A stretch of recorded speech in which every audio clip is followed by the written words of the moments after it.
বাড়িটার চারিপাশে হচ্ছে বাগান। এই পাশে আছে পানের বরজ। হ্যাঁ, দেখেন যে এই হচ্ছে পানের বরজ আর এই হচ্ছে বাড়ি। এই রোড দিয়ে আমরা মেন রাস্তায় বের হই। অনেকগুলো কাঁঠাল হয়েছিল, 2-3টে পাকছে, সেগুলো খেয়ে ফেলছি।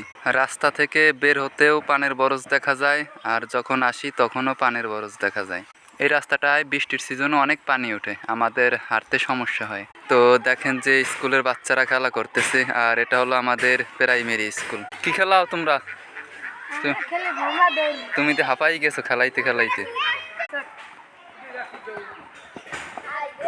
একটা দরিয়া লাইছে।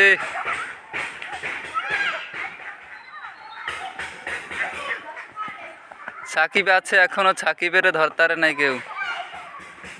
সাকিবেরও দরিয়া লাইছে। তো দেখেন যে বাচ্চারা খেলা করতেছে, ছুটির টাইমে আর কি এখন লেইচার দিছে তার জন্য। ভালো থাকবেন সবাই, আল্লাহ হাফেজ।